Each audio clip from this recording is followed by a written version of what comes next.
ಎಲ್ರಿಗೂ ನಮಸ್ಕಾರ. ನಾನು ನಿಮ್ಮ ಜೊತೆದ್ದೀನಿ doctor Santosh. Welcome back to ಜ್ಞಾನ ಸ್ಪರ್ಧೆ ಎಸ್ಟೇ ಫಾರ್ ದ ಫ್ಯೂಚರ್. ನೋಡಿ, ಇದಕ್ಕಿಂತ ಮುಂಚಿನ ವಿಡಿಯೋದಲ್ಲಿ ನಾವು ಟೀಚರ್ ಮತ್ತು ಟೀಚಿಂಗ್ನ ಕೆಲವೊಂದು ವಿಷಯ ಬಗ್ಗೆ ನಾವು ಡಿಸ್ಕಷನ್ ಮಾಡಿದ್ವಿ. ನಾವೀಗ ಟೀಚಿಂಗ್ ಆಪ್ಟಿಟ್ಯೂಡ್ ಪಾರ್ಟ್ 3ರಲ್ಲಿ ಟೀಚಿಂಗ್ ಮೆಥಡ್ಸನ್ನು ಮತ್ತು ಟೀಚಿಂಗ್ನ ಕೆಲವೊಂದು ಸಾಧನವನ್ನು ನಾವು ಇಲ್ಲಿ ಡಿಸ್ಕಷನ್ ಮಾಡೋಣ. ಓಕೆನಾ? Okay, C Ken observe here. ನೋಡಿ, NET KSET ಎಕ್ಸಾಮಲ್ಲಿ ಕೆಲವೊಂದು ಫಿಲಾಸಫಿಕಲ್ ಥಾಟ್ಸ್ ಆಫ್ ಟೀಚಿಂಗ್ ಬಗ್ಗೆ ಕಂಪಲ್ಸರಿಗೆ ಒಂದು ಕ್ವಶನ್ ಅದ್ರ ಕೂಡ ಕೇಳ್ತಾರೆ. ಅದರಲ್ಲೇ ಮೊಟ್ಟ ಮೊದಲು ಯಾವುದಪ್ಪ ಅಂದರೆ ಐಡಿಯಲಿಸಮ್. ನೋಡಿ, ಈ ಐಡಿಯಲಿಸಮನ್ನು ಯಾರು ಪ್ರಪೋರ್ಟ್ ಮಾಡಿದಪ್ಪ ಅಂದರೆ ಪ್ಲೇಟೋ ಯಾರು? ದ ರಿಪಬ್ಲಿಕ್ ಎಂಬಂಥ ಬುಕ್ಸನ್ನು ಬರೆದಿರುವಂಥನು. ನೋಡಿ, ಪ್ಲೇಟೋ, ಸಾಕ್ರೆಟಿಸ್ ಮತ್ತು ಅರಿಸ್ಟಾಟಲ್ ಗುರು ಈಶ್ವರಾಗಿರ್ತಾರೆ. ಸೊ ಪ್ಲೇಟೋನ ಏನು ಕರಿತೀವಪ್ಪ ಅಂದರೆ ಫಾದರ್ ಆಫ್ ಐಡಿಯಲಿಸಮ್ ಅಂತ ಕರಿತೀವಿ. ಸೊ ಮೊಟ್ಟ ಮೊದಲ ಬಾರಿಗೆ ಐಡಿಯಲಿಸಮ್ ಬಗ್ಗೆ ಹೇಳಿದಾರಪ್ಪ ಅಂದರೆ ಪ್ಲೇಟೋನೇ ಹೇಳ್ತಾನೆ. ಸೊ ಇನ್ನೇನು ಹೇಳ್ತಾನೆ? ಹ್ಯಾಂಡ್ಲಿಂಗ್ ಐಡಿಯಾಸ್ ಆ್ಯಂಡ್ ಥಾಟ್ಸ್ ಬಗ್ಗೆ ಹೇಳ್ತಾನೆ. ಅಂದರೆ ನಾವು ಟೀಚಿಂಗನ್ನು ಅಥವಾ ಬೋಧನೆ ಮಾಡುವಾಗ ಯಾವ ರೀತಿಯಾಗಿರುವಂಥ ಒಂದು ಮೆಥಡನ್ನು ಯೂಸ್ ಮಾಡಬೇಕಪ್ಪ ಅಂದರೆ ಒಂದು ಹ್ಯಾಂಡ್ಲಿಂಗ್ ಐಡಿಯಾಸ್ ಅಂದರೆ ಹೊಸ ವಿಚಾರ ಜ್ಞಾನವನ್ನು ಅಥವಾ ಹೊಸ ಐಡಿಯಾವನ್ನು ನಾವು ಡಿಸ್ಕಷನ್ ಮಾಡೋದಷ್ಟು ಹೇಳ್ತಾನೆ, ಕೆಲವೊಂದು ಥಾಟನ್ನು ಇಲ್ಲಿ ಇಂಪ್ಲಿಕೇಶನ್ನ ಮಾಡಬೇಕಾಗುತ್ತಂತ ಹೇಳ್ತಾನೆ. ನೋಡಿ, ಅದೇ ರೀತಿಯಾಗಿ ಐಡಿಯಲಿಸಮ್ ನಂತರ ಬಂದಿರುವ ಕಾನ್ಸೆಪ್ಟ್ ಅಪ್ಪ ಅಂದರೆ ರಿಯಲಿಸಮ್ ಅಂತ ಕರಿತೀವಿ. ಇದನ್ನು ಹೇಳಿದವರು ಯಾರಪ್ಪ ಅಂದರೆ ಅರಿಸ್ಟಾಟಲ್. ನೋಡಿ, ಅರಿಸ್ಟಾಟಲ್ ಏನು ಕರಿತೀವಿ? ಅರಿಸ್ಟಾಟಲ್ನ ಫಾದರ್ ಆಫ್ ರಿಯಲಿಸಮ್ ಮತ್ತು ಸೈಂಟಿಫಿಕ್ ಮೆಥಡ್ ಅಂತ ಕರಿತೀವಿ. ಅಷ್ಟೇ ಅಲ್ಲ, ಅರಿಸ್ಟಾಟಲ್ ಯಾರು? Is the father for 24 subjects. ನೋಡಿ, 24 ವಿಷಯಗಳಿಗೆ ಇವನೇನು ಮಾಡ್ತಾನಪ್ಪ ಅಂದರೆ ಫಾದರ್ ಅಂತ ಕನ್ಸಿಡರ್ ಮಾಡ್ತಾರೆ. ಉದಾಹರಣೆ ಯಾವುದು?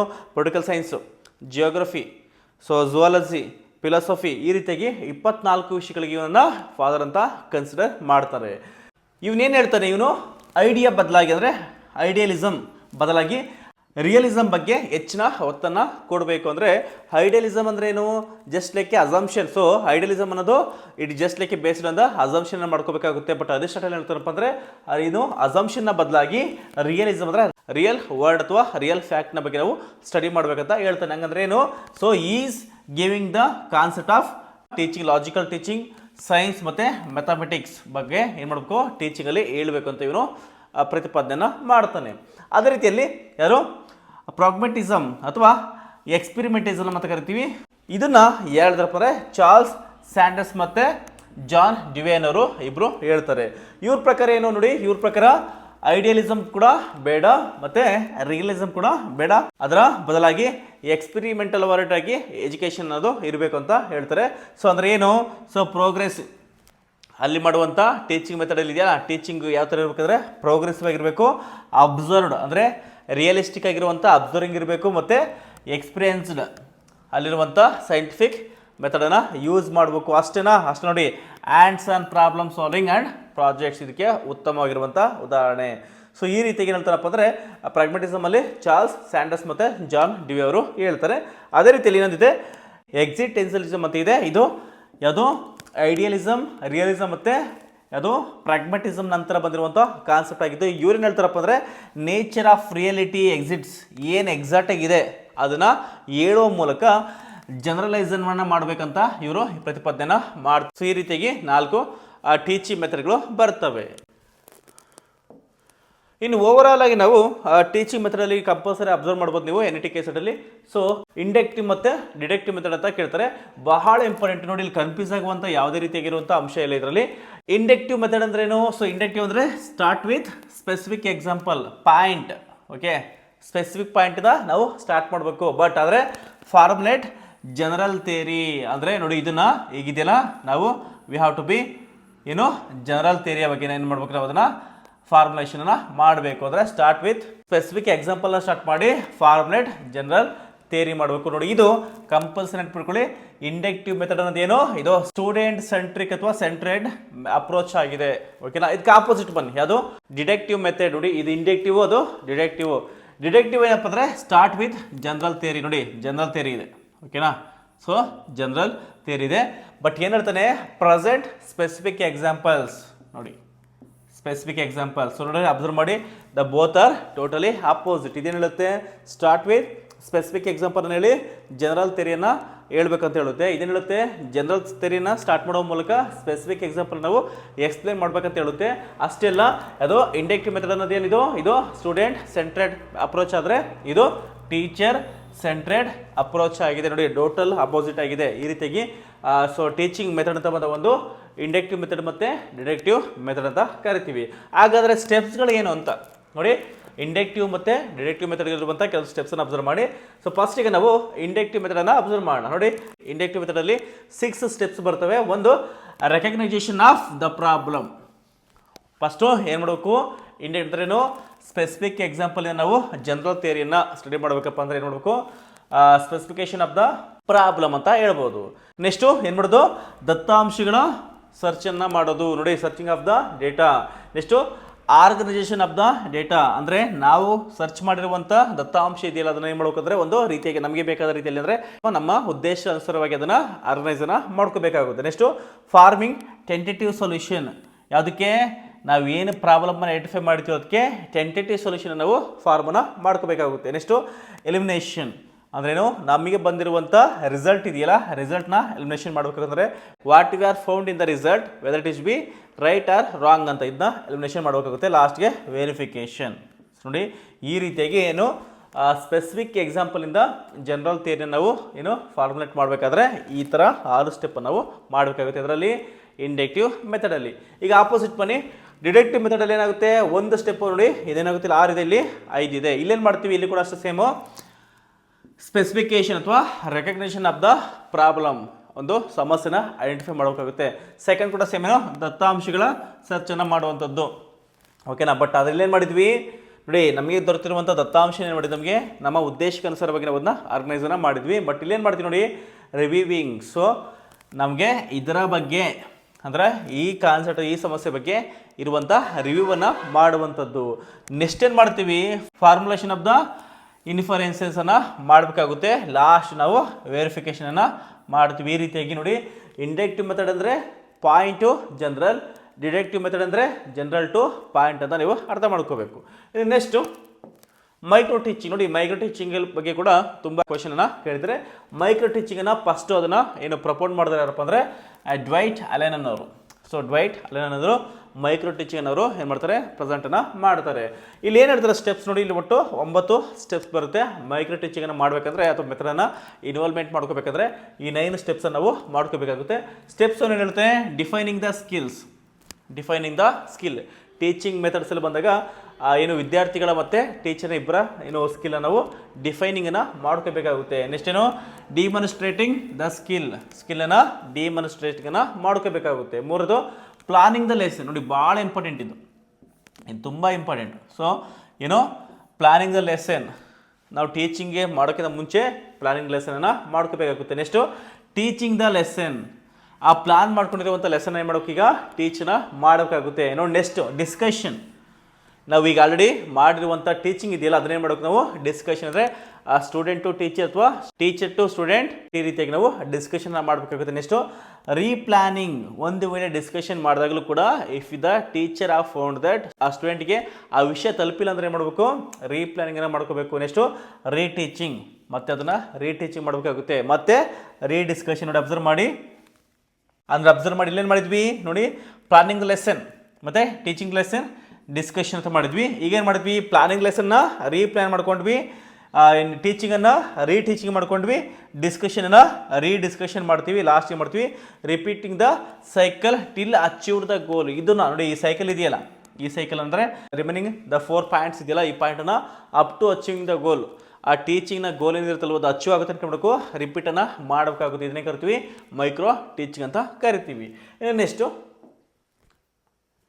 ಪೆಡಗ್ಲೋಗಿ. ಸೊ ಬೋಧನೆ ಏನಾಗಬೇಕು, 4 ಹಂತಗಳ ಮೂಲಕ ಆಗಬೇಕಂತ ಹೇಳ್ತಾರೆ. ಒಂದನೇದೇನು, ಪ್ಲಾನಿಂಗ್. ನೋಡಿ, ಟೀಚಿಂಗ್ ಮೆಥಡಲ್ಲಿ ಬಂದಾಗ ಅಥವಾ ಟೀಚಿಂಗನ್ನು ಮಾಡುವಾಗ ಫಸ್ಟ್ ಏನಪ್ಪ ಅಂದರೆ ಪ್ಲಾನಿಂಗ್. ನೋಡಿ, ಇದಕ್ಕಿಂತ ಮುಂಚಿನ ಮೈಕ್ರೋ ಟೀಚಿಂಗ್ ಕೂಡ ನೋಡ್ತಾ ಇದ್ವಿ. ಮೈಕ್ರೋ ಟೀಚಿಂಗ್ ಏನಿತ್ತು, planning the lesson, teaching the lesson ಅಂತ ಇತ್ತು. ಸೊ ಆ ಪ್ಲಾನಿಂಗನ್ನು ಮಾಡ್ಕೋಬೇಕಾಗುತ್ತಿದ್ದು ಮೊದಲ ಹಂತ. ಎರಡನೇ ಹಂತ ಎಕ್ಸಿಕ್ಯೂಷನ್. ನಾವು ಮಾಡ್ಕೊಂಡಿರೋಂಥ ಪ್ಲಾನ್ ಇದೆಯಲ್ಲ ಅದನ್ನ ಎಕ್ಸಿಕ್ಯೂಷನ್ ಮಾಡ್ಬೇಕಂದ್ರೆ ಏನು, ಟೀಚಿಂಗ್ ದ ಲೆಸನ್ ಅಂತ ಟೀಚಿಂಗ್ನ ಮಾಡಬೇಕಾಗುತ್ತೆ. ನೆಕ್ಸ್ಟು ಅಸೆಸ್ಮೆಂಟ್ ಅಂದರೆ ಡಿಸ್ಕಷನ್. ನಾವು ಮಾಡಿರೋಂಥ ಟೀಚಿಂಗ್ ಇದೆಯಲ್ಲ ಸ್ಟೂಡೆಂಟ್ಗೆ ತಲುಪಿದೆಯೋ ಇಲ್ವ ಅಂತ ಏನು ಮಾಡಬೇಕು, ಅಸೆಸ್ಮೆಂಟನ್ನು ಮಾಡಬೇಕು. ನೆಕ್ಸ್ಟು ರಿಫ್ಲೆಕ್ಷನ್, ಸ್ಟೂಡೆಂಟ್ ಜೊತೆಗೇನೋ ಇಂಟರಾಕ್ಷನ್ ಮಾಡುವಂಥದ್ದು ಡಿಸ್ಕಷನ್ ಮೆಥಡ್ ಇವೆಲ್ಲ ಕೂಡ ಬರ್ತದೆ. ಈ ರೀತಿಯಾಗಿ ನೋಡಿ, ಒಟ್ಟು ಎಷ್ಟು ಬೋಧನೆ ಅನ್ನೋ ಒಂದು ಕಾನ್ಸೆಪ್ಟಲ್ಲಿ ಒಟ್ಟು 4 ಹಂತಗಳು ಬರ್ತವೆ. ಸೊ ಈ 4 ಹಂತಗಳು ಟೀಚಿಂಗಲ್ಲಿ ಆಗಲೇಬೇಕು. ಆಗಲಿಲ್ಲ ಅಂದರೆ ಆ ಟೀಚಿಂಗ್ ತನ್ನ ಗೋಲನ್ನು ಅಥವಾ ಉದ್ದೇಶವನ್ನು ತಲುಪೋದಿಲ್ಲ ಅಂತ ಅರ್ಥ. ಇನ್ನು ನೆಕ್ಸ್ಟು ನೋಡಿ ಈಗ ಮತ್ತೆ ಟೀಚಿಂಗ್ ಮೆಥಡ್ ಬಂದಾಗ ನಾವೇನು ಮಾಡ್ತೀವಪ್ಪ ಅಂದರೆ ಒಂದು ಟ್ರೆಡಿಷನಲ್ ಟೀಚಿಂಗ್ ಮೆಥಡ್ ಮತ್ತು ಒಂದು ಮಾಡರ್ನ್ ಟೀಚಿಂಗ್ ಮೆಥಡ್ ಅಂತ ಮಾಡ್ತೀವಿ. ಟ್ರೆಡಿಷನಲ್ ಟೀಚಿಂಗ್ ಮೆಥಡ್ ಅಂದರೆ ಏನಪ್ಪ ಅಂದರೆ ಚಾಕ್ ಆ್ಯಂಡ್ ಟಾಕ್. ಏನೋ ಚಾಕ್ ಆ್ಯಂಡ್ ಟಾಕ್ ಅಂದ್ರೇನು, ಇದು ಒನ್ ವೇ ಫ್ಲೋ ಟೀಚಿಂಗ್ ಆಗಿದೆ. ಭಾಳ ಇಂಪಾರ್ಟೆಂಟ್ ನೆನಪಿಟ್ಕೊಳ್ಳಿ. ಟ್ರೆಡಿಷನಲ್ ಟೀಚಿಂಗ್ ಮತ್ತು ಮಾಡರ್ನ್ ಟೀಚಿಂಗ್ ಕೂಡ ಕೆಲವೊಂದು ಸ್ಮಾಲ್ ಡಿಫ್ರೆನ್ಸ್ ಬರುತ್ತೆ. ಇದು ಚಾಕ್ ಆ್ಯಂಡ್ ಟಾಕ್ ಮೆಥಡ್ ಆಗಿರುತ್ತೆ ಅಷ್ಟೇ ಅಲ್ಲ, ಇದು ಒನ್ ವೇ ಫ್ಲೋ ಟೀಚಿಂಗ್. ಇದು ಒನ್ ವೇ ಫ್ಲೋ ಟೀಚಿಂಗ್ ಆಗಿರುತ್ತೆ. Next teachers often continuously talk for an hour. ನೋಡಿ ಭಾಳ ಇಂಪಾರ್ಟೆಂಟು. ಏನು ಈ ಟ್ರೆಡಿಷನಲ್ ಟೀಚಿಂಗ್ ಮೆಥಡಲ್ಲಿ ಏನಪ್ಪ ಅಂದರೆ ಆ ಟೀಚರನ್ನು ಕಂಟಿನ್ಯೂಸ್ ಆಗಿ 1 hour ಗಟ್ಟಲೆ ಏನು ಮಾಡ್ತಾನಪ್ಪ ಅಂದರೆ ಒನ್ ವೇ, ನೆನ್ಪಿಟ್ಕೊಳ್ಳಿ, ಒನ್ ವೇ ಆಗಿ ಮಾತಾಡ್ತಿರ್ತಾನೆ. But without knowing student response and feedback. ಅಂದರೆ ಇದು ಅರ್ಥ ಏನಪ್ಪ ಅಂದರೆ ನೋಡಿ, ಟ್ರೆಡಿಷನಲ್ ಟೀಚಿಂಗಲ್ಲಿ ಒಬ್ಬ ಶಿಕ್ಷಕ ಅಥವಾ ಟೀಚರ್ ಏನು ಮಾಡ್ತಾನಪ್ಪ ಅಂದರೆ ಕಂಟಿನ್ಯೂಸ್ ಆಗಿ 1 hour ಗಟ್ಟಲೆ ಮಾತಾಡ್ತಾನೆ. ಆದರೆ ಏನು ವಿದ್ಯಾರ್ಥಿಗಳಿಗೆ ಅದು ಅರ್ಥ ಆಗಿದೆಯೋ ಅಥವಾ ಅರ್ಥ ಆಗ್ತಿದೆಯೋ ಅಂತ ಯಾವುದೇ ರೀತಿಯಾಗಿ ಅವನು ತಿಳ್ಕೊಳ್ತಾನೆ ಕಂಟಿನ್ಯೂಸ್ ಆಗಿ ಏನು ಮಾಡ್ತಾನೆ, ತನ್ನ ಟೀಚಿಂಗನ್ನು ಮಾಡ್ತಾನೆ. ಏನು ಮೆಟೀರಿಯಲ್ ಪ್ರೆಸೆಂಟೆಡ್ ಈಸ್ ಓನ್ಲಿ, ಅವನು ಮಾಡುವಂಥ ಮೆಟೀರಿಯಲ್ಸ್ ಇದೆಯಲ್ಲ ಅದು ಯಾವ ಥರ ಇರಪ್ಪ ಅಂದರೆ only based on the lecturer notes. ಒಂದು ನೋಟ್ಸ್ ಇರುತ್ತೆ, ಆ ನೋಟ್ಸ್ ಇದ್ದಂಥ ವಿಷಯನ ಇದ್ದಂಗೆ ಹೇಳುವಂಥದ್ದು. ಯಾವುದೇ ರೀತಿಯಾಗಿರುವಂಥ ಎಕ್ಸಾಂಪಲ್ಸ್ಗಳು ಇರೋದಿಲ್ಲ, ಪ್ರಾಕ್ಟಿಕಲ್ ಇರುವಂಥ ಎಕ್ಸಾಂಪಲ್ ಕೂಡ ಇರೋದಿಲ್ಲ. ಜಸ್ಟ್ ಏನೋ ಒನ್ ವೇ ಟೀಚಿಂಗ್ ಆಗಿರುತ್ತೆ. ನೆಕ್ಸ್ಟ್ ಏನು teaching and learning R concentrated on ಏನು ಪ್ಲಗ್ ಆ್ಯಂಡ್ ಪ್ಲೇ ಅಂದರೆ ಏನು ಇದೆ ಒನ್ ವೇ ಮೆಥಡ್ ಆಗಿರುತ್ತೆ. ಅಂದರೆ ಇಲ್ಲಿ ಟೀಚಿಂಗ್ ಮತ್ತು ಲರ್ನಿಂಗ್ ಎರಡು ಪ್ರೋಸೆಸ್ ಏನಾಗಿರುತ್ತೆ, ಆ ಪ್ಲಗ್ ಆ್ಯಂಡ್ ಪ್ಲೇ ರೀತಿಯಾಗಿರುತ್ತೆ. ಆದ್ದರಿಂದ ಇದು ಪ್ರಾಕ್ಟಿಕಲ್ ನೋಡ್ ಆಗಿರೋದಿಲ್ಲ. ಸೊ ರಾದರ್ ದೆನ್ ಪ್ರಾಕ್ಟಿಕಲ್ ಆಸ್ಪೆಕ್ಟ್ಸನ್ನು ಹೊಂದಿರೋದಿಲ್ಲ. ಈ ರೀತಿಯಾಗಿ ನಾವು ಟ್ರೆಡಿಷನಲ್ ಟೀಚಿಂಗ್ ಮೆಥಡನ್ನು ನಾವು ಅಬ್ಸರ್ವ್ ಮಾಡ್ಬೋದು. ಅಷ್ಟೇ ಅಲ್ಲ, so lecturer decide the fate of the subject. ಆ ಸಬ್ಜೆಕ್ಟಿನ ಬಗ್ಗೆ ಅವನು ಡಿಸೈಡ್ಸನ್ನು ಮಾಡ್ತಾನೆ. ಅಷ್ಟೇ ಅಲ್ಲ, there is a insufficient interaction. ನಿಮ್ಗೆ ಆಲ್ರೆಡಿ ಮೊದಲೇ ಹೇಳಿದೆ, ಭಾಳ ಇಂಪಾರ್ಟೆಂಟ್ ನೋಡಿ. ಟ್ರೆಡಿಷನಲ್ ಟೀಚಿಂಗ್ ಅಂದ್ರೇನು, ಇದು just like one way flow teaching ಆಗಿರುತ್ತೆ. ಅದರದ್ದೇನು ಇಲ್ಲಿ ಸಫಿಷಿಯೆಂಟ್ ಆಗಿರುವಂಥ ಇಂಟರಾಕ್ಷನ್ ಆಗೋದಿಲ್ಲ. ಅದರ ಅರ್ಥ ಏನು, ಇಲ್ಲಿ ಇನ್ಸಫಿಷಿಯೆಂಟ್ ಇಂಟರಾಕ್ಷನ್ ಆಗ್ತಾ ಇರುತ್ತೆ. ಅದರ ನಡುವೆ ಸ್ಟೂಡೆಂಟ್ಸಿಂದ ಕ್ಲಾಸ್ ರೂಮ್ ಅಂದ್ರೆ ಏನು, ಸ್ಟೂಡೆಂಟ್ಸ್ ನಡುವೆ ಮತ್ತು ಸ್ಟೂಡೆಂಟ್ಸು ಟೀಚರ್ ನಡುವೆ ಏನು ಸಫಿಷಿಯೆಂಟ್ ಇಂಟರಾಕ್ಷನ್ ಆಗ್ತಾ ಇರೋದಿಲ್ಲ. ನೆಕ್ಸ್ಟ್ ಏನು more emphasis has been given on theory without any practical. Already ನಿಮಗೆ ಹೇಳಿದೇನು, ಇಲ್ಲಿ ಯಾವುದೇ ರೀತಿ ಇರುವಂಥ ಪ್ರಾಕ್ಟಿಕಲ್ನ ಹೇಳ್ತಿರೋದಿಲ್ಲ. ಅಂದ್ರೇನು ಥಿಯರಿ ವಿತೌಟ್ ಎನಿ ಪ್ರಾಕ್ಟಿಕಲ್, ಕೇವಲ ಥಿಯರಿನ ಮಾತ್ರ ಇಲ್ಲಿ ಹೇಳ್ತಾರೆ. So learning through memorisation but not understanding. ಇಲ್ಲಿ ಯಾವ ಥರ ಇರುತ್ತಪ್ಪ ಅಂದರೆ ಟೀಚಿಂಗು ಟ್ರೆಡಿಷನಲ್ ಮೆಥಡಲ್ಲಿ ಜಸ್ಟ್ ಅದನ್ನ ನೆನ್ಪಿಟ್ಕೊಳ್ಳೋದಷ್ಟೇ. ಅದು ನಿಮಗೆ ಅರ್ಥ ಆಯಿತು ಅಥವಾ ನಿಮಗೆ ಆ ಪ್ರಾಕ್ಟಿಕಲಾಗಿ ಅರ್ಥ ಆಗಿ ಅಂತ ಯಾವುದು ಕೂಡ ವಿಚಾರನ ನೀವು ಮಾಡೋದಿಲ್ಲ, ಕೇವಲ ಮೆಮೊರೇಷನ್ ಅಷ್ಟೇ ಇಲ್ಲಿ ಆಗುತ್ತೆ. Next marks oriented. ನೋಡಿ ಭಾಳ ಇಂಪಾರ್ಟೆಂಟು. ಟ್ರೆಡಿಷನಲ್ ಟೀಚಿಂಗ್ ಅನ್ನೋದೇನು, ಇದು ಒನ್ ವೇ ಫ್ಲೋ ಟೀಚಿಂಗ್ ಆಗಿರುತ್ತೆ ಅಷ್ಟೇ ಅಲ್ಲ, ಇದು ಮಾರ್ಕ್ಸ್ ಎಷ್ಟು ತೊಗೊಳ್ತಾರೆ ಅನ್ನೋದ್ರ ಮೇಲೆ ಏನಾಗುತ್ತೆ ಈ ಟ್ರೆಡಿಷನಲ್ ಟೀಚಿಂಗ್ ಅನ್ನೋದು ಡಿಸೈಡ್ ಆಗುತ್ತೆ. ಅಂದ್ರೆ ಏನು rather than result oriented. Just ಏನು ಮಾರ್ಕ್ಸ್ ಓರಿಯೆಂಟೆಡ್ ಆಗಿರುತ್ತೆ ಹೊರತು ಇಲ್ಲಿ ರಿಸಲ್ಟ್ ಅಂದ್ರೇನು over all development of the students ಇಲ್ಲಿ ಕನ್ಸಿಡರ್ ಆಗೋದಿಲ್ಲ. ಓಕೆ, ಇನ್ನು ನೆಕ್ಸ್ಟು ಇದಕ್ಕೆ ಆಪೋಸಿಟ್ ಆಗಿರೋದು ಯಾವುದು, ಮಾಡರ್ನ್ ಟೀಚಿಂಗ್ ಮೆಥಡ್. ನೋಡಿ ಟ್ರೆಡಿಷನಲ್ ಟೀಚಿಂಗ್ ಅಂದ್ರೇನು, ಟ್ರೆಡಿಷನ್ ಅಂದರೆ just using the chalk and talk ಆಗಿರುತ್ತೆ, ಒನ್ ವೇ ಫ್ಲೋ ಟೀಚಿಂಗ್ ಆಗಿರುತ್ತೆ. ಇಲ್ಲಿ ಕಂಟಿನ್ಯೂಸ್ ಆಗಿ 1 hour ಗಟ್ಟಲೆ ಟೀಚರ್ ಮಾತಾಡ್ತಿರ್ತಾರೆ. ಅಂದರೆ ಇಲ್ಲೇನು ಸ್ಟೂಡೆಂಟ್ ರೆಸ್ಪಾನ್ಸ್ ಮತ್ತು ಫೀಡ್ಬ್ಯಾಕ್ನ ಅವರು ಕನ್ಸಿಡರ್ ಮಾಡೋದಿಲ್ಲ. ಅಷ್ಟೇ ಅಲ್ಲ, ಇಲ್ಲಿ only based on the lecture notes ಮತ್ತು ಟೆಕ್ಸ್ಟ್ ಬುಕ್ ಆಗಿರುತ್ತೆ. ಇಲ್ಲಿ ಪ್ಲಗ್ ಆ್ಯಂಡ್ ಪ್ಲೇ ಆಗಿರುತ್ತೆ. ಅದರ ಜೊತೆಗೆ ಟೀಚರ್ ಏನು ಮಾಡ್ತಾನೆ, ಇಲ್ಲಿ ಸಬ್ಜೆಕ್ಟ್ ಬಗ್ಗೆ ಡಿಸೈಡನ್ನು ಮಾಡ್ತಾನೆ. ಮತ್ತು ಇಲ್ಲಿ ಇಂಟರಾಕ್ಷನ್ ಏನಿರುತ್ತೆ ಇನ್ಸಫಿಷಿಯೆಂಟ್ ಆಗಿರುತ್ತೆ. ಇಲ್ಲಿ ಥಿಯರಿಯನ್ನು ಇರ್ತಾರೆ ವಿತೌಟ್ ಎನಿ ಪ್ರಾಕ್ಟಿಕಲ್ ಆಗಿ. ಇಲ್ಲಿ ಅಂಡರ್ಸ್ಟ್ಯಾಂಡಿಂಗಿಂತ ಮುಖ್ಯವಾಗಿ ಏನು ಮೆಮೊರೈಸೇಷನ್ ಮಾಡ್ತಾರೆ. ಲಾಸ್ಟ್ ಒನ್ ಇದು ಜಸ್ಟ್ ಮಾರ್ಕ್ಸ್ ಓರಿಯೆಂಟೆಡ್ ಆಗಿರುತ್ತೆ. ಇದಿಷ್ಟು ಏನು ಟ್ರೆಡಿಷನಲ್ ಮೆಥಡ್. ಇದಕ್ಕೆ ಆಪೋಸಿಟ್ ಹೆಂಗಾರೆ ಯಾವುದು, ಆಪೋಸಿಟ್ ಯಾವುದು ಅಂದರೆ ಅದೇ ಮಾಡರ್ನ್ ಟೀಚಿಂಗ್ ಮೆಥಡ್ ಅಂತ ಕರಿತೀವಿ. ನೋಡಿ ಮಾಡರ್ನ್ ಟೀಚಿಂಗ್ ಅಂದ್ರೇನು, so rather than traditional teaching method ಏನಿದೆಯಲ್ಲ ಅದನ್ನೇ ಕರಿತೀವಿ ಅಂದರೆ ಮಾಡರ್ನ್ ಟೀಚಿಂಗ್ ಮೆಥಡ್ ಅಂತ ಕರಿತೀವಿ. ಇಲ್ಲೇನು ಮಾಡ್ತೀವಿ ಅಂದರೆ ಒಟ್ಟು 5 ಮೆಥಡನ್ನು ಯೂಸನ್ನು ಮಾಡ್ತೀವಿ. ಒಂದು lecture method, demonstration method, discussion method, fragment instruction method, last heuristic method ಅಂತ 5 ಟೀಚಿಂಗ್ ಮೆಥಡ್ಗಳು ಬರ್ತವೆ. ಬನ್ನಿ ಈಗ ಒನ್ ಬೈ ಒನ್ ನೋಡೋಣ. ಈಗ ಫಸ್ಟ್ ಒನ್ ಯಾವುದು, ಲೆಕ್ಚರ್ ಮೆಥಡ್. ನೋಡಿ ಲೆಕ್ಚರ್ ಮೆಥಡ್ ಅಂತಿದೆ, ಇದು ಏನ್ಷಿಯನ್ ಮೆಥಡ್. ಅಂದರೆ ಇದು ಆಲ್ಮೋಸ್ಟು ಟ್ರೆಡಿಷನಲ್ ಮೆಥಡೇ ಆಗಿರುತ್ತೆ. ಅದಕ್ಕಿಲ್ಲ ಇದು ಏನ್ಷಿಯನ್ ಮೆಥಡ್ ಅಂದ್ರೇನು ಆಲ್ಮೋಸ್ಟು ಟ್ರೆಡಿಷನಲ್ ಮೆಥಡ್ ಆಗಿರುತ್ತೆ. ಇದು ಒನ್ ವೇ ಕಮ್ಯುನಿಕೇಷನೇ ಆಗಿರುತ್ತೆ. ಆಲ್ರೆಡಿ ಯಾಕೆ ಟ್ರೆಡಿಷನಲ್ ಮೆಥಡ್ ಅಂದ್ರೆ ಅದರ್ಥ ಒನ್ ವೇ ಫ್ಲೋ ಅಥವಾ ಒನ್ ವೇ ಕಮ್ಯುನಿಕೇಷನ್ ಆಗಿರುತ್ತೆ. ಆದರೂ ಕೂಡ ಈ ಲೆಕ್ಚರ್ ಮೆಥಡನ್ನು ಮಾಡರ್ನ್ ಏನು ಟೀಚಿಂಗ್ ಮೆಥಡಲ್ಲಿ ಯಾಕೆ ಸೇರಿಸ್ತೀವಿ ಅಂದರೆ ಇಲ್ಲಿ ಮುಂದೆ ಅಬ್ಸರ್ವ್ ಮಾಡ್ಬೋದು. ಇದರಲ್ಲಿರುವಂಥ ಕೆಲವೊಂದು ಅಡ್ವಾಂಟೇಜಸ್. ಓಕೆ, ಈ ಲೆಕ್ಚರಿಂಗಲ್ಲಿರುವಂಥ ಅಂದರೆ ಈ ಮಾಡರ್ನ್ ಟೀಚಿಂಗ್ ಮೆಥಡಲ್ಲಿ ಲೆಕ್ಚರ್ ಮೆಥಡನ್ನು ಸ್ವಲ್ಪ ಇಂಪ್ರೂವ್ಮೆಂಟ್ ಆಗ್ತಾ ಹೋಗುತ್ತೆ. ಅಲ್ಲಿರುವಂಥ ಅಡ್ವಾಂಟೇಜ್ ಮತ್ತು ಡಿಸ್ಅಡ್ವಾಂಟೇಜನ್ನು ಇಲ್ಲಿ ಅಬ್ಸರ್ವ್ ಮಾಡೋಣ. ಅಡ್ವಾಂಟೇಜಸ್ ಏನಿದು, ಇದು ತುಂಬ ಒಳ್ಳೆಯದು. ಯಾವುದಕ್ಕೆ? ಲಾರ್ಜ್ ಕ್ಲಾಸ್ ರೂಮ್ಸ್ ಅಂದ್ರೇನು, ತುಂಬ ಸ್ಟೂಡೆಂಟ್ಗಳಿರುವಾಗ ಇದೇನು ಬೆಸ್ಟ್ ಮೆಥಡ್. ಅಂದರೆ ಯೂಸ್ ಇನ್ಫಾರ್ಮೇಷನ್ ಪ್ರೊವೈಡ್, ಇಲ್ಲಿ ಅತಿ ಹೆಚ್ಚಾಗಿ ಇನ್ಫಾರ್ಮೇಷನ್ ಪ್ರೊವೈಡನ್ನು ಮಾಡ್ತೀವಿ ಅಷ್ಟೆಲ್ಲ. Ask questions at any time ನೋಡಿ, ಇದೆ ಅದು ಈ ಟ್ರೆಡಿಷನಲ್ ಮೆಥಡಿಗೂ ಮತ್ತು ಇಲ್ಲಿರುವಂಥ ಈ ಸ್ಮಾಲ್ ಡಿಫ್ರೆಂಟ್ ಏನಪ್ಪ ಅಂದರೆ, traditional method one way communication ಆಗಿರುತ್ತೆ, ಓಕೆ. ಬಟ್ ಇಲ್ಲಿ ಲೆಕ್ಚರಿಂಗ್ ಮೆಥಡ್ ಕೂಡ ಒನ್ ವೇ ಕಮ್ಯುನಿಕೇಷನ್ ಆಗಿರುತ್ತೆ. ಆದರೆ ಆ ಕಮ್ಯುನಿಕೇಷನ್ ಕಂಪ್ಲೀಟ್ ಆದ್ಮೇಲೆ ಏನಾಗುತ್ತಪ್ಪ ಅಂದರೆ, the student can be ask questions at any time ಅಂತ, ಓಕೆ. ಸ್ಟೂಡೆಂಟು ಆ ಕ್ವಶನನ್ನು ಯಾವುದೇ ಟೈಮಲ್ಲಿ ಕೂಡ ಇಲ್ಲಿ ಕೇಳಬಹುದು. ಅಷ್ಟೆಲ್ಲ explain all the points and complete curriculum on time, ಭಾಳ ಇಂಪಾರ್ಟೆಂಟ್ ಇತ್ತು ನೋಡಿ. ಆನ್ ಟೈಮಲ್ಲಿ ಏನು ಮಾಡಬೇಕು ಅಂದರೆ, ಕರಿಕ್ಯುಲಮ್ ಮತ್ತು ಆಲ್ ಪಾಯಿಂಟ್ಸ್ ಸಬ್ಜೆಕ್ಟ್ ಓರಿಯೆಂಟೆಡ್ ಆಗಿರುವಂಥ ಎಕ್ಸ್ಪ್ಲನೇಷನಲ್ಲಿ ಮಾಡಬೇಕಾಗುತ್ತೆ. ನೆಕ್ಸ್ಟ್ ಏನು, students opinion at the end ನೋಡಿ. ಸ್ಟೂಡೆಂಟ್ ಒಪಿನಿಯನ್ ಎಲ್ಲಿ ಕೊಡ್ತಾರೆ? ಲೆಕ್ಚರ್ ಎಂಡಿಂಗ್ ಪಾಯಿಂಟಲ್ಲಿ ಒಪಿನಿಯನ್ ಯಾವಾಗ ಕೊಡ್ತಾರೆ? ಲೆಕ್ಚರ್ ಎಂಡಿಂಗ್ ಪಾಯಿಂಟಲ್ಲಿ ಅವರು ತಮ್ಮ ಒಪಿನಿಯನ್ನ ನೀಡ್ತಾರೆ. ಟೀಚರ್ಸ್ ಕ್ಯಾನ್ ಕಂಟ್ರೋಲ್ ನೋಡಿ, ಭಾಳ ಇಂಪಾರ್ಟೆಂಟ್ ಇಲ್ಲಿ. Teacher can control and maintain, ಏನಂದರೆ ಒಂದು ಇನ್ಫಾರ್ಮೇಷನ್ ಮತ್ತು ಸ್ಟೂಡೆಂಟನ್ನು ಕಂಟ್ರೋಲ್ ಕೂಡ ಮಾಡ್ತಾರೆ ಮತ್ತು ಮೇಂಟೈನ್ ಕೂಡ ಇಲ್ಲಿ ಮಾಡ್ಬೋದಾಗಿದೆ ನೋಡಿ. ಇಷ್ಟೊಂದೆಲ್ಲ ಅಡ್ವಾಂಟೇಜಸ್ ಇದೆ. ಹಂಗಾರೆ ಡಿಸ್ಅಡ್ವಾಂಟೇಜ್ ಏನಿದೆ ಅಂದರೆ ಅಬ್ಸರ್ವ್ ಮಾಡಿ, ಭಾಳ ಇಂಪಾರ್ಟೆಂಟ್ ಇದು ನೋಡಿ. ಈ ಲೆಕ್ಚರಿಂಗ್ ಮೆಥಡ್ ಅನ್ನೋದು ಇಷ್ಟೊಂದೆಲ್ಲ ಅಡ್ವಾಂಟೇಜಸ್ಸನ್ನು ಹೊಂದಿದ್ರು ಕೂಡ ಇದು ಕೆಲವೊಂದು ಡಿಸ್ಅಡ್ವಾಂಟೇಜಸ್ಸನ್ನು ಹೊಂದಿದೆ. ಹಾಗಾದ್ರೆ ಬನ್ನಿ ಅದು ಯಾವ್ದು ನೋಡೋಣ.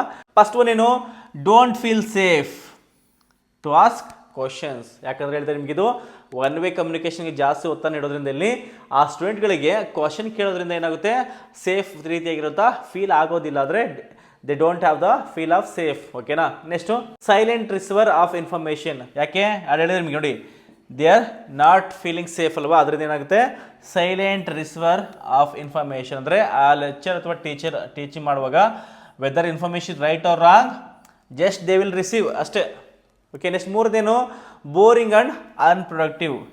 ಅಂದರೆ ಈ ಮಾಡ್ರನ್ ಮೆಥಡ್ ಇತರೆ ಮೆಥಡ್ಗಳಿಗೆ ಹೋಲಿಸ್ಕೊಂಡ್ರೆ ಈ ಲೆಕ್ಚರ್ ಮೆಥಡ್ ಅನ್ನೋದೇನೋ ತುಂಬ ಬೋರಿಂಗ್ ಆಗಿರುತ್ತೆ, ಅಷ್ಟೆಲ್ಲ ಅನ್ಪ್ರೊಡಕ್ಟಿವ್ ಕೂಡ ಆಗಿರುತ್ತೆ, ಓಕೆ. ಇನ್ನು ಎರಡನೇದು ಯಾವುದು, ಡಿಮಾನ್ಸ್ಟ್ರೇಷನ್ ಮೆಥಡ್ ಅಂತ ಕರಿತೀವಿ. ಡಿಮಾನ್ಸ್ಟ್ರೇಷನ್ ಮೆಥಡ್ ಅಂದ್ರೆ ಏನು, ಪ್ರೂಫ್ ಅಥವಾ ಎಕ್ಸ್ಪ್ಲೇನ್ ಏನು idea by using some example ಮತ್ತು ಎಕ್ಸ್ಪೆರಿಮೆಂಟನ್ನು ಮಾಡೋ ಮೂಲಕ ಒಂದು ವಿಷಯವನ್ನು ಇಲ್ಲಿ ತಿಳ್ಕೊಳ್ಳುವಂಥದ್ದು, ಓಕೆ. ಅದನ್ನೇ ಕರಿತೀವಿ ಡಿಮಾನ್ಸ್ಟ್ರೇಷನ್ ಮೆಥಡ್ ಅಂತ ಕರಿತೀವಿ. ಇಲ್ಲಿ ಕೂಡ ಏನು ಕೆಲವೊಂದು ಅಡ್ವಾಂಟೇಜಸ್ ಇದೆ ಮತ್ತು ಡಿಸ್ಅಡ್ವಾಂಟೇಜಸ್ ಕೂಡ ಇದೆ. It is useful only in training ಮತ್ತು ಟೆಕ್ನಿಕಲ್ ನಾಲೆಡ್ಜನ್ನು ಏನೋ ಇದು ಫುಲ್ಫಿಲ್ಮೆಂಟ್ ಮಾಡುತ್ತೆ, ಆ ಟೈಮಲ್ಲಿ ಮಾತ್ರ ಇದನ್ನ ಯೂಸ್ ಮಾಡ್ಬೋದು. ಸೆಕೆಂಡ್ ಏನು, ದಿಸ್ ಮೆಥಡ್ಸ್ ಇನ್ಕ್ಲೂಡ್ಸ್ ಏನಾಗುತ್ತಪ್ಪ ಅಂದರೆ ಎಕ್ಸಾಂಪಲ್ ಮತ್ತು ಎಕ್ಸ್ಪೆರಿಮೆಂಟಲ್ನ ಎರಡು ಕೂಡ ಇದು ಒಳಗೊಂಡಿರುತ್ತೆ. ಅಂದರೆ ಲೆಕ್ಚರ್ ಮೆಥಡ್ಕಿಂತ ಬೆಸ್ಟ್ ಅಲ್ವಾ ಇದು, ಸೊ ಲೆಕ್ಚರಿಂಗ್ ಮೆಥಡ್ಕಿಂತ ಇದು ಬೆಸ್ಟ್ ವಿಧಾನ. ಮೂರದು ಬೆಸ್ಟ್ ಪ್ರೂವ್ ಥಿಯರಮ್. ಯಾವುದೇ ಥಿಯರಿಯನ್ನು ಪ್ರೂವ್ ಮಾಡಬೇಕಂದ್ರೆ ಅದು ಈ ಡೆಮಾನ್ಸ್ಟ್ರೇಷನ್ ಥಿಯರಮ್ ಬೇಕಾಗುತ್ತೆ. ಅಷ್ಟೇ ಅಲ್ಲ, easy to learn and understand the subject. ಆ ಸಬ್ಜೆಕ್ಟನ್ನು ತುಂಬ ಸುಲಭವಾಗಿ ಈಸಿಯಾಗಿ ಅರ್ಥ ಮಾಡ್ಕೊಳ್ಳೋದಕ್ಕೆ ಇದು ಸಹಕಾರಿ ಆಗುತ್ತೆ. ಟೀಚಿಂಗ್ ಲರ್ನಿಂಗ್ ಪ್ರೊಸೆಸ್ ಏನಾಗಿರುತ್ತೆ ನೋಡಿ, ಅಬ್ಸರ್ವ್ ಮಾಡಿ. ಟೀಚಿಂಗ್ ಲರ್ನಿಂಗ್ ಪ್ರೊಸೆಸ್ ಏನಾಗುತ್ತೆ, ಇದು ಇಂಟರಾಕ್ಟಿವ್ ಆಗಿರುತ್ತೆ. ಇದು ಇಂಟರಾಕ್ಟಿವ್ ಆಗಿರುತ್ತೆ. ಲೆಕ್ಚರಿಂಗ್ ಮೆಥಡು ಅದು ಒನ್ ವೇ ಕಮ್ಯುನಿಕೇಷನ್ ಆಗಿರುತ್ತೆ. ಲಾಸ್ಟ್ ಎಂಡ್ ದ ಪಾಯಿಂಟ್ ಏನಾಗುತ್ತೆ, student can be express there opinion ಅಥವಾ ಫೀಡ್ಬ್ಯಾಕನ್ನು ಮಾಡ್ಬೋದು. ಇಲ್ಲೇನಾಗಿರುತ್ತೆ, ಇಂಟರಾಕ್ಟಿವ್ ಆಗಿರುತ್ತೆ. ಹಾಗಾದ್ರೆ ಇದರ ಡಿಸ್ಅಡ್ವಾಂಟೇಜಸನ್ನು ನೋಡೋದಾದರೆ ಫಸ್ಟ್ ಏನು, used only in skill subject. ಕೇವಲ ಸ್ಕಿಲ್ ಸಬ್ಜೆಕ್ಟಿಗೆ ಮಾತ್ರ ಇದು ಯೂಸ್ಫುಲ್ ಆಗುತ್ತೆ, ರಾದರ್ ದೇನ್ ಸ್ಕಿಲ್ ಸಬ್ಜೆಕ್ಟಿಗೆ ಇದು ಅಷ್ಟೊಂದು ಯೂಸ್ ಆಗೋದಿಲ್ಲ. ಸೆಕೆಂಡ್ ಏನು, ಟೋಟಲಿ ಟೀಚರ್ ಸೆಂಟ್ರಿಕ್ ಮತ್ತು ಲ್ಯಾಬೊರೇಟರಿ ಸೆಂಟ್ರಿಕ್ ಆಗಿರುತ್ತೆ. ನೋಡಿ, ಇದು ಆ್ಯಕ್ಚುಲಿ ಟೀಚಿಂಗ್ ಅನ್ನೋದು ಏನು ಸ್ಟೂಡೆಂಟ್ ಸೆಂಟ್ರಿಂಗ್ ಆಗಿರಬೇಕು. ಆದರೆ ಯಾವುದು ಈ ಡಿಮಾನ್ಸ್ಟ್ರೇಷನ್ ಮೆಥಡ್ ಅನ್ನೋದು ಇದು ಟೀಚರ್ ಸೆಂಟ್ರಿಕ್ ಮತ್ತು ಲ್ಯಾಬೊರೇಟರಿ ಸೆಂಟ್ರಿಕ್ ಆಗಿ ಇರುತ್ತೆ. Last one highly controllable. ಯಾಕಂದರೆ ಇದೇನಾಗುತ್ತೆ, ನಾರ್ಮಲಾಗಿ ಇಲ್ಲಿ ಎಕ್ಸಾಂಪಲ್ಸ್ ಮತ್ತು ಎಕ್ಸ್ಪೆರಿಮೆಂಟಲನ್ನು ಮಾಡೋದ್ರಿಂದ ಇದು ಹೈಲಿ ಕಂಟ್ರೋಲಬಲ್ ಆಗಿರುವಂಥ ಟೀಚಿಂಗ್ ಮೆಥಡ್ ಆಗಿದೆ. ಇನ್ನು ಮೂರನೇದು ಡಿಸ್ಕಷನ್ ಮೆಥಡ್. ಅಂದರೆ ಮಾಡರ್ನ್ ಟೀಚಿಂಗ್ ಮೆಥಡಲ್ಲಿ ಮೂರನೇ ಕಾನ್ಸೆಪ್ಟ್ ಅದು ಡಿಸ್ಕಷನ್ ಮೆಥಡ್ ಅಂತ ಕರಿತೀವಿ. ಇಲ್ಲೇನು ಡಿಸ್ಕಷನ್ ಯಾರ ನಡುವೆ ಆಗುತ್ತಪ್ಪ ಅಂದರೆ between A group of student ನಡುವೆ ಆಗ್ಬೋದು ಅಥವಾ ಸ್ಟೂಡೆಂಟ್ಸ್ ಆ್ಯಂಡ್ ಟೀಚರ್ಸ್ ನಡುವೆ ಕೂಡ ಆಗ್ಬೋದು. ಹಾಗಾದ್ರೆ ಏನು ಡಿಸ್ಕಷನ್ ಆಗುತ್ತೆ, so whether it may be ideas and beliefs. ಒಂದು ಯಾವುದೇ ರೀತಿ ಇರುವಂಥ ಐಡಿಯಾಸ್ ಮತ್ತು ಬಿಲೀಫ್ಸ್ ನಡುವೆ ಇಲ್ಲಿ ಡಿಸ್ಕಷನ್ ಆಗುತ್ತೆ. ಇಲ್ಲಿ ತುಂಬ ಪ್ರಾಕ್ಟಿಕಲ್ ಆಗಿ ಯೂಸ್ ಮಾಡ್ತಿರುವಂಥ ಒಂದು ಟೆಕ್ನಿಕ್ ಆಗಿದ್ದು. ಇದರ ಅಡ್ವಾಂಟೇಜ್ ಬಂದರೆ ಏನಪ್ಪ ಅಂದರೆ ಈಸ್ ಎ ಮೋರ್ ಎಫೆಕ್ಟಿವ್. ನೋಡಿ ಇತರೆ ಅಂದರೆ ಇದಕ್ಕಿಂತ ಮುಂಚೆ ಬಂದವಲ್ವಾ ಅವುಗಳಿಗೆ ಹೋಲಿಸ್ಕೊಂಡಿದ್ದು ತುಂಬ ಎಫೆಕ್ಟಿವ್ ಆಗಿರುತ್ತೆ ಅಷ್ಟೇ ಅಲ್ಲ. ಇದೇನು ಮಾಡುತ್ತಪ್ಪ ಅಂದರೆ it will be develop the thinking capacity ಇದು ಡೆವಲಪ್ಮೆಂಟ್ ಮಾಡುತ್ತೆ. ಅಷ್ಟೇನಾ? ಇಲ್ಲ ನೋಡಿ, the student can express themselves. Students ಅವರ ಏನು ಭಾವನೆಯನ್ನು ಅಥವಾ ಅವರ ಒಂದು ವಿಷಯವನ್ನು ಅವರ ತಿಳ್ಕೊಂಡಿರುವಂಥ ವಿಷಯನ ಅವರು ಎಕ್ಸ್ಪ್ರೆಸ್ ಮಾಡೋದಕ್ಕೆ ಅವಕಾಶ ಇರುತ್ತೆ. ಹಾಕಿದ್ದು ಡಿಸ್ಕಷನ್ ಮೆಥಡ್ ಅಂದ್ರೆ the between A group of students ಅಥವಾ ಟೀಚರ್ ನಡುವೆ ಆಗುವಂಥ ಒಂದು ಸಂವಾದ ಅಂತ ಕರಿಬೋದು. ನೆಕ್ಸ್ಟ್ ಏನು, ಲರ್ನಿಂಗ್ ಈಸ್ ಮೋರ್ ಇಂಟ್ರೆಸ್ಟಿಂಗ್. ಇದು ಇಲ್ಲಿ ಅಂದರೆ ಈ ಡಿಸ್ಕಷನ್ ಮೆಥಡಲ್ಲಿ ಲರ್ನಿಂಗ್ ಅನ್ನೋದು ಏನಾಗಿರುತ್ತೆ, ತುಂಬ ಇಂಟ್ರೆಸ್ಟಿಂಗ್ ಆಗಿರುತ್ತೆ. ಆದರೂ ಕೂಡ ಕೆಲವೊಂದು ಇಲ್ಲಿ ಡಿಸ್ಅಡ್ವಾಂಟೇಜಸ್ ಇದೆ. ಪಾಸ್ಟ್ ಏನಪ್ಪ ಅಂದರೆ all topics can't be discuss. ಯಾಕೆ ನೋಡಿ, ಎಕ್ಸಾಂಪಲ್ ಒಂದು ಕಡೆ 100 ವಿದ್ಯಾರ್ಥಿಗಳಿದ್ದಾರೆ ಮತ್ತು ಒಬ್ಬರು ಟೀಚರ್ ಅನ್ಕೊಳ್ಳೋಣ. ಈ ಒಂದು ವಿಷಯನ ಡಿಸ್ಕಷನ್ ಮಾಡಬೇಕಾದ್ರೆ ಏನಾಗುತ್ತೆ, ಇಲ್ಲಿ 100 ವಿದ್ಯಾರ್ಥಿಗಳ ಪಾರ್ಟಿಸಿಪೇಷನ್ ಮಾಡೋದ್ರಿಂದ ಏನಾಗುತ್ತೆ, ತುಂಬ ಟೈಮ್ ಬೇಕಾಗುತ್ತೆ. ಅಷ್ಟೇ ಅಲ್ಲ, ಯಾವುದೇ ರೀತಿಯಾಗಿರುವಂಥ ಒಂದು ಕನ್ಕ್ಲೂಷನ್ಸ್ಗೆ ಬರೋಕ್ಕೆ ಈಸಿಯಾಗಿ ಸಾಧ್ಯ ಆಗೋದಿಲ್ಲ. ಸೊ ಅದರಿಂದ ಇದು all topics can't be discuss, ಎಲ್ಲ ಟಾಪಿಕನ್ನು ಇಲ್ಲಿ ಡಿಸ್ಕಸ್ ಮಾಡೋಕ್ಕಾಗೋದಿಲ್ಲ. ನೆಕ್ಸ್ಟೇನು, can't use for small children. ನೋಡಿ ಇಲ್ಲಿ ನಾರ್ಮಲಾಗಿ ಡಿಸ್ಕಷನ್ ಮೆಥಡ್ ಅಂದ್ರೆ ಏನು, ಸ್ಟೂಡೆಂಟ್ ಇನ್ವಾಲ್ವ್ಮೆಂಟ್ ಆಗಬೇಕು. ಎಕ್ಸಾಂಪಲ್, ಆ ಸ್ಟೂಡೆಂಟ್ಗೆ ಅದ್ರ ಬಗ್ಗೆ ಜ್ಞಾನನೇ ಇಲ್ಲ ಅಥವಾ ಅದ್ರ ಬಗ್ಗೆ ವಿಷಯದ ಯಾವುದೋ ಇನ್ಫಾರ್ಮೇಷನ್ ಇಲ್ಲ ಅಂದರೆ ಡಿಸ್ಕಷನ್ ಮಾಡೋಕ್ಕಾಗುತ್ತಾ, ಸಾಧ್ಯ ಇಲ್ಲ ತಾನೆ. ಅದರಿಂದ ಏನು, can't use for all subject. ಅಷ್ಟೇ ಅಲ್ಲ, ಸ್ಮಾಲ್ ಚಿಲ್ಡ್ರನ್ ಗ್ರೂಪ್ ನಡುವೆ ಇಲ್ಲಿ ಮಾಡೋಕ್ಕಾಗೋದಿಲ್ಲ. Next, some students may be dominate. ಅಂದ್ರೇನು, ಈ ರೀತಿ ಡಿಸ್ಕಷನ್ ಮೆಥಡ್ ಆಗುವಾಗ ಎಕ್ಸಾಂಪಲ್ ನೋಡಿ, ಒಂದು 100 ಜನ ಇದ್ದಾರೆ ಅಂದ್ಕೊಳ್ಳಿ, ಅದ್ರಾಗ ಏನಾಗ್ತಾರೆ, ಕೇವಲ ಒಂದು 10 ಜನ ಮಾತ್ರ ಏನಾಗ್ತಾರೆ, ತುಂಬ ಡಾಮಿನೆಂಟ್ ಆಗಿ ಇನ್ವಾಲ್ವ್ಮೆಂಟ್ ಆಗ್ತಾರೆ, ಉಳಿದವರು ಸೈಲೆಂಟ್ ಆಗಬೇಕಾಗುತ್ತೆ. Next last, teacher can't able to guide effectively. ಯಾಕೆ, ಇಲ್ಲಿ ಪ್ರತಿಯೊಬ್ಬರಿಗೂ ಕೂಡ ಅವಕಾಶ ಇರುತ್ತಲ್ವ ಡಿಸ್ಕಷನ್ ಮೆಥಡಲ್ಲಿ, ಅದರಿಂದ ಟೀಚರ್ ಎಫೆಕ್ಟಿವ್ ಆಗಿ ತನ್ನ ವಿಷಯವನ್ನು ಅಂದರೆ ತಾನು ಹೇಳಬೇಕಾದ ವಿಷಯವನ್ನು ತಲುಪಿಸೋದಕ್ಕೆ ಸಾಧ್ಯ ಆಗೋದಿಲ್ಲ. ಇನ್ನು next method programmed instruction method ಅಂತ ಕರಿತೀವಿ. ನೋಡಿ, ಇದು ರೀಸೆಂಟಾಗಿ ಡೆವಲಪ್ಮೆಂಟ್ ಆಗಿರುವಂಥ ಮೆಥಡ್ ಆಗಿದ್ದು, ಇದು ಅತಿ ಹೆಚ್ಚಾಗಿ ನಾವು ಈಗ ಟೀಚಿಂಗಲ್ಲಿ ಯೂಸನ್ನು ಮಾಡ್ತಿದ್ವಿ. ಉದಾಹರಣೆಗೆ ನಾವು ಮಾಡ್ತಿರುವಂಥ ಯೂಟ್ಯೂಬ್ ಕ್ಲಾಸ್ ಕೂಡ ಈ ಪ್ರೋಗ್ರಾಮ್ಡ್ ಇನ್ಸ್ಟ್ರಕ್ಷನ್ ಮೆಥಡಲ್ಲೇ ಬರುವಂಥ ಟೀಚಿಂಗ್ ಮೆಥಡ್ ಆಗಿದೆ. ನೋಡಿ, ಇದನ್ನು ಯಾರು ಡೆವಲಪ್ಮೆಂಟ್ ಮಾಡಿದಾರಪ್ಪ ಅಂದರೆ BF ಸ್ಕಿನ್ನರ್ ಅನ್ನೋರು. ಸೊ BF ಸ್ಕಿನ್ನರ್ ಅನ್ನೋರು ಏನು ಮಾಡ್ತಾರಪ್ಪ ಅಂದರೆ ಪ್ರೋಗ್ರಾಮ್ಡ್ ಇನ್ಸ್ಟ್ರಕ್ಷನ್ ಮೆಥಡನ್ನು ಡೆವಲಪ್ಮೆಂಟ್ ಮಾಡ್ತಾರೆ. ಇಲ್ಲಿ ಏನಾಗುತ್ತೆ ನೋಡಿ, students R fully controlled by ಏನೋ ಪ್ರೋಗ್ರಾಮ್ ಟೀಚರ್ ಅಥವಾ ಕಂಪ್ಯೂಟರ್ ಅಸಿಸ್ಟೆಂಟ್ ಅನ್ನೋರು ಏನು ಮಾಡ್ತಾರೆ, ಕಂಟ್ರೋಲನ್ನು ಮಾಡ್ತಾರೆ. ಓಕೆ, ಇಲ್ಲಿ 3 ರೀತಿಯಾಗಿರುವಂಥ ಟೈಪ್ಸ್ ಇದ್ದಾವೆ. ಒಂದು ಲೀನಿಯರ್ ಪ್ರೋಗ್ರಾಮಿಂಗ್, ಎರಡನೇನು ಬ್ರಾಂಚ್ಡ್ ಪ್ರೋಗ್ರಾಮಿಂಗ್. ಇಲ್ಲಿ ಇದೆಲ್ಲ ಯೂಸ್ ಮಾಡ್ತೀವಿ, ಇದು ಮೆಕ್ಯಾನಿಕಲ್ ಫೀಲ್ಡಲ್ಲಿ ಯೂಸ್ ಮಾಡ್ತೀವಿ. ಇನ್ನು 3ದು ಮ್ಯಾಥಮೆಟಿಕ್ಸ್. ಈ ರೀತಿಯಾಗಿ ನಾವು 3 ವಿಧ ಬರ್ತವೆ. ಈ 3 ವಿಧವನ್ನು ನಾವು ಯೂಸ್ ಮಾಡಿಕೊಂಡು ಈ ಟೀಚಿಂಗ್ನ ಮಾಡ್ಬೋದು. ಇಲ್ಲಿ ಅಡ್ವಾಂಟೇಜಸ್ ಏನಪ್ಪ ಅಂದ್ರಪ್ಪ ಅಂದರೆ ಟೋಟಲಿ ಟೆಕ್ನಾಲಜಿ ಬೇಸ್ ಆಗಿರುತ್ತೆ ಇದು. ಯಾಕಂದರೆ ಆಲ್ರೆಡಿ ಹೇಳ್ತೀನಿ, ಏನು ಪ್ರೋಗ್ರಾಮ್ಡ್ ಇನ್ಸ್ಟ್ರಕ್ಷನ್ ಮೆಥಡ್ ಅಂದರೆ ಇದು ಮಾಡರ್ನ್ ಟೆಕ್ನಾಲಜಿನ ಯೂಸ್ ಮಾಡಿಕೊಂಡು ಟೀಚಿಂಗ್ ಮಾಡುವಂಥ ಒಂದು ವಿಧಾನ ಆಗಿದ್ದು, ಇದೇನು ಟೋಟಲಿ ಟೆಕ್ನಾಲಜಿ ಬೇಸ್ ಆಗಿರುತ್ತೆ. ಅಷ್ಟನ್ನ ಅಲ್ಲ ನೋಡಿ, learn at any time with correct prompt. Prompt ಅಂದ್ರೇನು, ಕಂಪ್ಯೂಟರ್ ಪ್ರಾಂಪ್ಟ್ ಅಂದರೆ ಎಕ್ಸಾಂಪಲ್ ಈಗ ನೋಡಿ ಗೂಗಲ್ ಇದೆ, ಗೂಗಲ್ ಕೂಡ ಇದರಲ್ಲೇ ಬರೋದು. ಗೂಗಲ್ ಏನು ಮಾಡ್ತೀರಿ ನೀವು, ಪ್ರಾಂಪ್ಟ್ ಕೊಡ್ತೀವಿ. ಪ್ರಾಂಪ್ಟ್ ಅಂದರೆ ಟೈಪ್ ಮಾಡ್ತೀರಲ್ವಾ ಆ ಸರ್ಚಲ್ಲಿ, ಆ ಸರ್ಚ್ ಮಾಡುವಂಥ ಏನಿದೆಯಲ್ಲ, ಆ ಟೈಪಿಂಗ್ ಮಾಡುವಂಥ ವರ್ಡ್ಗಳಿದೆ, ಅದನ್ನು ಕರಿತೀವಿ ಅಂದರೆ ಪ್ರಾಂಪ್ಟ್ ಅಂತ ಕರಿತೀವಿ. ಈ ರೀತಿಯಾಗಿ ಇಲ್ಲಿ ಟೆಕ್ನಾಲಜಿ ಬೇಸ್ ಆಗಿರುತ್ತೆ. ಅಷ್ಟೇ ಅಲ್ಲ, ಇಲ್ಲಿ ನೀವು ಯಾವುದೇ ಸಮಯದಲ್ಲಿ ಬೇಕಾದ್ರೂ ಕೂಡ ನೀವೇನು ಮಾಡೋದು, ಇಲ್ಲಿ ವಿಚಾರವನ್ನು ಅಥವಾ ಟೀಚನ್ನು ನೀವು ಮಾಡ್ಬೋದು ಮತ್ತು ಅದನ್ನು ಪಡ್ಕೋಬೋದು. ಉದಾಹರಣೆ ಏನು, ನಾವು ಮಾಡ್ತಿರುವಂಥ ಈಗ ಯೂಟ್ಯೂಬ್ ಕ್ಲಾಸು, ಅಷ್ಟೇ ಅಲ್ಲ ಗೂಗಲ್ ಇವೆಲ್ಲ ಕೂಡ ಇದಕ್ಕೆ ಉದಾಹರಣೆ ಆಗಿದೆ. ಇನ್ನು ಇಲ್ಲಿ ಕೆಲವೊಂದು ಬರುವಂಥ ಡಿಸ್ಅಡ್ವಾಂಟೇಜ್ ಬಂದರೆ ಏನಪ್ಪ ಅಂದರೆ ಇಲ್ಲಿ ಹೈಲಿ ಮೆಕ್ಯಾನಿಕಲ್ ಮತ್ತು ಮೋರ್ ಎಕ್ಸ್ಪೆನ್ಸಿವ್. ನೋಡಿ, ನಾರ್ಮಲ್ ಟೀಚಿಂಗ್ಗೆ ಮೆಥಡ್ಗೆ ಬಂದರೆ ಇದು ತುಂಬ ಕಾಸ್ಟ್ಲಿ, ಅಂದರೆ ಮೋರ್ ಎಕ್ಸ್ಪೆನ್ಸಿವ್. ಅಷ್ಟೇ ಅಲ್ಲ, ಇದು ಹೈಲಿ ಮೆಕ್ಯಾನಿಕಲ್ ಆಗಿ ಇರುತ್ತೆ. ಈ ರೀತಿಯಾಗಿ ಡಿಸ್ಅಡ್ವಾಂಟೇಜಸ್ ಅನ್ನು ಇದು ಹೊಂದಿದೆ. ಇನ್ನು ನೆಕ್ಸ್ಟ್ ಯುರಿಸ್ಟಿಕ್ ಮೆಥಡ್ ಅಂತ ಬರ್ತೀವಿ, ಲಾಸ್ಟ್ ಮೆಥಡ್. ಇದು ಟ್ರಯಲ್ ಆ್ಯಂಡ್ ಎರರ್ ಮೆಥಡ್ ಅಂತ ಕರಿತೀವಿ. ನೋಡಿ, ಯುರಿಸ್ಟಿಕ್ ಮೆಥಡ್ ಅಂದ್ರೆ ಏನು, ಟ್ರಯಲ್ ಆ್ಯಂಡ್ ಎರರ್ ಮೆಥಡ್ ಅಂತ ಕರಿತೀವಿ. ಹಾಗಾದ್ರೆ ಇಲ್ಲಿ 2 ರೀತಿಯಾಗಿರುವಂಥ ಒಂದು ಪ್ರಿನ್ಸಿಪಲ್ಸ್ ಇದೆ. ಒಂದು, ಟು ಡೆವಲಪ್ ಪ್ರಾಬ್ಲಮ್ ಸಾಲ್ವಿಂಗ್. ನೋಡಿ, ಕ್ಲೀನ್ ಆಪ್ಷನ್ ಮಾಡಿ, to develop problem solving and scientific attitude ಅನ್ನೋದೊಂದು ಇದರ ಒಂದು ಪ್ರಿನ್ಸಿಪಲ್ ಆಗಿದೆ. ಇನ್ನು ಅದು ಬಿಟ್ಟರೆ develop power of self study ಅಥವಾ ಎಕ್ಸ್ಪ್ರೆಷನ್ ಆಫ್ ದ ಸ್ಟೂಡೆಂಟ್. ಈ ರೀತಿಯಾಗಿ 2 ರೀತಿ ಇದೆ, ಅದನ್ನ ಕರಿತೀವಿ ಟ್ರಯಲ್ ಆ್ಯಂಡ್ ಎರರ್ ಮೆಥಡ್ ಅಂತ ಕರಿತೀವಿ. ಇಲ್ಲಿ ಕೂಡ ಒಂದು ಕೆಲವೊಂದು ಅಡ್ವಾಂಟೇಜಸ್ ಇದೆ ಮತ್ತು ಡಿಸ್ಅಡ್ವಾಂಟೇಜಸ್ ಇದೆ. ಅಡ್ವಾಂಟೇಜಸ್ ಬಂದರೆ ಏನಿದು, ತುಂಬ ಕ್ರಿಯೇಟಿವಿಟಿ. ಇಲ್ಲಿ ಏನಾಗುತ್ತೆ, ಈ ಮೆಥಡನ್ನು ಯೂಸ್ ಮಾಡ್ತಾರೆ, ಟ್ರಯಲ್ ಆ್ಯಂಡ್ ಎರರನ್ನು ಯೂಸ್ ಮಾಡೋದ್ರಿಂದ ಕ್ರಿಯೇಟಿವಿಟಿ, ಸೈಂಟಿಫಿಕ್ ಆಟಿಟ್ಯೂಡ್ ವಿದ್ಯಾರ್ಥಿಗಳಲ್ಲಿ ಬೆಳೆಯುತ್ತೆ. ಡಿಸ್ಕವರ್, ಅವರು ಯಾವುದೇ ರೀತಿಯ ಡಿಸ್ಕವರಲ್ಲಿ ತೊಡಗ್ಬೋದು. ಅಷ್ಟೇ ಅಲ್ಲ, ಸೆಲ್ಫ್ ಕಾನ್ಫಿಡೆನ್ಸ್ ಕೂಡ ಜಾಸ್ತಿ ಆಗುತ್ತೆ. Good for all round developer, ಅಂದರೆ ವಿದ್ಯಾರ್ಥಿಯ ಸರ್ವತೋಮುಖ ಅಭಿವೃದ್ಧಿಗೆ ಈ ಮೆಥಡು ತುಂಬ ಅನುಕೂಲ ಆಗಿದೆ. ಇನ್ನು ಅದೇ ರೀತಿಯಾಗಿ ಇಲ್ಲಿ ಡಿಸ್ಅಡ್ವಾಂಟೇಜಸ್ ಇಲ್ಲಿ ಅಬ್ಸರ್ವ್ ಮಾಡಿದರೆ can't useful for primary education. ಯಾಕಿದು trial and error method. Okay, ಅದರಿಂದ ಪ್ರೈಮರಿ ಎಜುಕೇಷನ್ ಇದನ್ನು ಯೂಸ್ ಮಾಡೋದು ಕಷ್ಟ. ಅಷ್ಟೆಲ್ಲ ಹೈಲಿ ಇಂಟೆಲಿಜೆನ್ಸ್ ನೀಡೆಡ್, ಅಂದರೆ ಈ ಮೆಥಡನ್ನು ಯೂಸ್ ಮಾಡೋಕಪ್ಪ ಅಂದರೆ ಸ್ಟೂಡೆಂಟ್ನ IQ ತುಂಬ ಜಾಸ್ತಿ ಇರಬೇಕಾಗುತ್ತೆ. ಅಷ್ಟೆಲ್ಲ ಸಮ್ಟೈಮ್ಸ್ ರಾಂಗ್ ಡಿಸಿಷನ್ ಕೂಡ ಇಲ್ಲಿ ಕಾಣ್ಬೋದು. ಈ ರೀತಿಯಾಗಿ ಏನಾಗುತ್ತೆ, ಮಾಡರ್ನ್ ಟೀಚಿಂಗ್ ಮೆಥಡ್ ಅಂತ ಬಂದಾಗ ಫಸ್ಟ್ ಒಂದು lecturing method, demonstration method, discussion method, next programmed instruction method, ಐದನೇದು ಹ್ಯೂರಿಸ್ಟಿಕ್ ಮೆಥಡ್ ಅಂತ ಬರ್ತವೆ. ಈ ರೀತಿಯಾಗಿ ಟ್ರೆಡಿಷನಲ್ ಟೀಚಿಂಗ್ ಮೆಥಡು ಮತ್ತು ಮಾಡರ್ನ್ ಟೀಚಿಂಗ್ ಮೆಥಡ್ ಅಂತ ಬರ್ತವೆ. ಇನ್ನು ಟೀಚಿಂಗ್ ಏಡ್ಸ್ ಅಂತ ಕರಿತೀವಿ. ಅಂದರೆ ಟೀಚಿಂಗ್ನ ಕೆಲವೊಂದು ಸಾಧನಗಳು ಬಹಳ ಇಂಪಾರ್ಟೆಂಟ್. ಇದ್ರ ಬಗ್ಗೆ ತುಂಬ ನೋಡಿ ಕಂಪಲ್ಸರಿ ಅಬ್ಸರ್ವ್ ಮಾಡಿ. ಎಲ್ಲ NET ಕೇಸಲ್ಲಿ ಕೂಡ ಅಟ್ಲೀಸ್ಟ್ ಒಂದು ಕ್ವಶನು ಇದರ ಬಗ್ಗೆ ಇದ್ದೇ ಇರುತ್ತೆ. ಯಾಕಂದರೆ ಟೀಚಿಂಗ್ ಏಡ್ಸ್ ಅಂದರೆ ಶಿಕ್ಷಣ ಅಥವಾ ಬೋಧನೆಯ ಸಾಧನಗಳು ಯಾವುದಪ್ಪ ಅಂದ್ರೆ ಬಂದರೆ ಚಾರ್ಟ್ ಅಂತ ಕರಿತೀವಿ. ಚಾರ್ಟ್ಗಳು ಬರ್ತವೆ. ಫ್ಲಾಶ್ ಕಾರ್ಡ್ಸ್ ಅಬ್ಸರ್ವ್ ಮಾಡಿದೆ. ಫ್ಲಾಶ್ ಕಾರ್ಡ್ಸ್ ನೋಡಿ, ಐ ಥಿಂಕ್ ಸಣ್ಣ ಮಕ್ಕಳು ಆಡ್ತಿರ್ತಾರಲ್ವ, ಇದು flash cards. Next flip charts ಅಂದರೆ ಇಲ್ಲಿ ಕಾಣ್ತಿದ್ದಿಲ್ಲ ನೋಡ್ರಿ, ಇದು ಈ ರೀತಿಗಂತ ಫ್ಲಿಪ್ ಚಾರ್ಟ್ಸ್ ಕೂಡ ಬರುತ್ತೆ. ಮ್ಯಾಪ್ಸ್ಗಳು, ನ್ಯೂಸ್ ಪೇಪರ್ಗಳು, ಗ್ರಾಫ್ಸ್ಗಳು, survey, power point, smart board, ಇದೆಲ್ಲ ಕೂಡ ಓವರಾಲ್ ನಾವು ಟೀಚಿಂಗಲ್ಲಿ ಏನೇನ ಬಳಸ್ತಾ ಇದ್ದೀವಿ ಅದಷ್ಟು ಕೂಡ ಏನಾಗುತ್ತಪ್ಪ ಅಂದರೆ ಟೀಚಿಂಗ್ನ ಸಾಧನಗಳು ಅಥವಾ ಬೋಧನಾ ಸಾಧನಗಳು ಅಂತ ಕರಿತೀವಿ.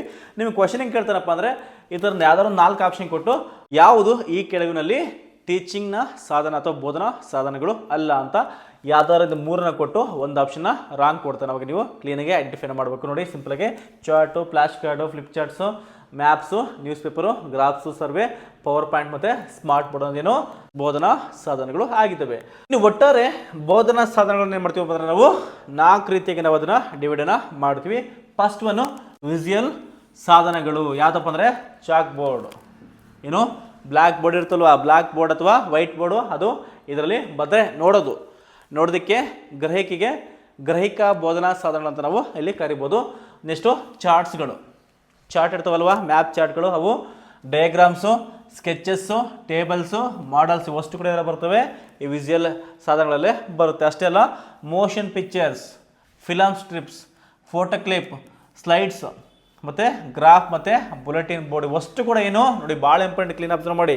ಇದಿಷ್ಟರಲ್ಲಿ ನಿಮಗೆ ಕ್ವಶನ್ನ ಕೇಳ್ತಾರೆ. ವಿಜುವಲ್ ಸಾಧನ ಅಂತ ಬಂದರೆ ಇವಷ್ಟು ಕೂಡ ಯಾವುದು, ಇವಷ್ಟು ಕೂಡ ಉದಾಹರಣೆ. ನೆಕ್ಸ್ಟು ಆಡಿಟೋರಿ ಸಾಧನ ಅಂತ ಬಂದರೆ ಅದಕ್ಕೆ ಬೆಸ್ಟ್ ಎಕ್ಸಾಂಪಲು ರೇಡಿಯೋ, ಆಡಿಯೋ ಪ್ಲೇಯರ್ಸ್ಗಳು ಇದಕ್ಕೆ ಉದಾಹರಣೆ ಆಗಿದ್ದಾವೆ. ಅದೇ ರೀತಿಯಾಗಿ ಅಬ್ಸರ್ವ್ ಮಾಡಿ, ಇವೆರಡು ಕೂಡ ಮಿಕ್ಸ್ ಆದರೆ ಆಡಿಯೋ ವಿಜುವಲ್ ಸಾಧನ ಅಂತ ಬಂದರೆ ಬೆಸ್ಟ್ ಎಕ್ಸಾಂಪಲ್ ಅದಕ್ಕೆ ಫಿಲಮ್ಸ್ಗಳು ಮತ್ತು ಟೆಲಿವಿಷನ್ ಇದಕ್ಕೆ ಉದಾಹರಣೆ ಆಗಿದೆ. ಇನ್ನು 4ನೇದು ಇನ್ಫಾರ್ಮೇಷನ್ ಆ್ಯಂಡ್ ಎಜುಕೇಷನಲ್ ಟೆಕ್ನಾಲಜಿ ಅಂತ ಬಂದರೆ ಈಗಿರುವಂಥ ಇಂಟರ್ನೆಟ್ ಅವೆಲ್ಲ ಇದಕ್ಕೆ ಉದಾಹರಣೆ ಆಗಿದೆ. ವಿಜುವಲ್ ಟೀಚಿಂಗ್ ಮತ್ತು ಇಂಟರಾಕ್ಟಿವ್ ಟೀಚಿಂಗ್ ಸಾಧನಗಳು ಅಂತ ಬರುತ್ತೆ. ನೋಡಿ ವಿಜುವಲ್ ಟೀಚಿಂಗ್ ಸಾಧನಗಳು ಯಾವುದಪ್ಪ ಅಂದರೆ ಮತ್ತೆ ಸೇಮ್ ಬರೋಣ. ಬ್ಲ್ಯಾಕ್ ಬೋರ್ಡ್, ಚಾರ್ಟ್ಸ್ಗಳು, ಪೋಸ್ಟರ್ಗಳು, ನ್ಯೂಸ್ ಪೇಪರ್ಗಳು, ಫ್ಲಾಶ್ ಕಾರ್ಡ್ಗಳು, ಬೋರ್ಡ್ ಮ್ಯಾಗ್ಝಿನ್ಗಳು, ಪ್ರಾಜೆಕ್ಟರ್ ಅಂದರೆ PPT ಪ್ರಾಜೆಕ್ಟರ್ಸು, ಸೊ ಪವರ್ ಪಾಯಿಂಟು, ಇಷ್ಟು TV, ಆಡಿಯೋ, ರೇಡಿಯೋ ಇವಷ್ಟು ಕೂಡ ಏನಪ್ಪ ಅಂದರೆ ವಿಜುವಲ್ ಟೀಚಿಂಗ್ನ ಸಾಧನಗಳಾಗಿವೆ. ನೋಡಿ ಇಂಟರಾಕ್ಟಿವ್ ಟೀಚಿಂಗ್ ಸಾಧನ ಅಂತ ಬರ್ತವೆ. ಅದಕ್ಕೆ ಉದಾಹರಣೆ ಯಾವುದಪ್ಪ ಅಂದರೆ ನೋಡಿ ಬೋರ್ಡ್ ಇದೆ, ಇದರ ನೆಕ್ಸ್ಟ್ ವರ್ಷನ್ ಯಾವುದು ಇಂಟರಾಕ್ಟಿವ್ ವೈಟ್ ಬೋರ್ಡ್, ಇದು ಇಂಟರಾಕ್ಟಿವ್ ಟೀಚಿಂಗ್ಗೆ ಉದಾಹರಣೆ. ನೆಕ್ಸ್ಟು ಇಂಟರಾಕ್ಟಿವ್ ನೋಡಿ ಏನಿದೆ, ಪ್ರಾಜೆಕ್ಟರ್ ಇದೆ, ಈಗ ಇಲ್ಲಿ ಇಂಟರಾಕ್ಟಿವ್ ಪ್ರಾಜೆಕ್ಟರ್ ಆಯಿತು. ಕಂಪ್ಯೂಟರ್ ಸಾಫ್ಟ್ವೇರ್ಗಳು, ವಿಡಿಯೋ ಕಾನ್ಫರೆನ್ಸ್ಗಳು, ಇಂಟರಾಕ್ಟಿವ್ ವೆಬ್ ಸೋರ್ಸಸ್ಗಳು, ಡಿಜಿಟಲ್ ಪ್ರೆಸೆಂಟೇಷನ್ ಇವಷ್ಟು ಏನಾಗ್ತಾವಪ್ಪ ಅಂದರೆ ಇಂಟರಾಕ್ಟಿವ್ ಟೀಚಿಂಗ್ನ ಸಾಧನಗಳು ಆಗ್ತವೆ. ಈ ರೀತಿಯಾಗಿ ನಿಮಗೆ ಕ್ವಶನ್ ಕೇಳ್ಬೋದು, ಈ ಕೆಳಗಿನಲ್ಲಿ ಯಾವುದು ವಿಜುವಲ್ ಟೀಚಿಂಗ್ನ ಸಾಧನ ಆಗಿದೆ ಅಥವಾ ಈ ಕೆಳಗಿನಲ್ಲಿ ಯಾವುದು ಇಂಟರಾಕ್ಟಿವ್ ಟೀಚಿಂಗ್ನ ಸಾಧನಗಳು ಆಗಿವೆ ಅಂತ ನಿಮಗೆ ಕ್ವಶನನ್ನು ಕೇಳ್ಬೋದು. ಇಷ್ಟೇ ಅಲ್ಲ, ಎಲಿಮೆಂಟ್ಸ್ ಆಫ್ ಇವ್ಯಾಲ್ಯೂಷನ್ ಅಂತ ಕರಿತೀವಿ.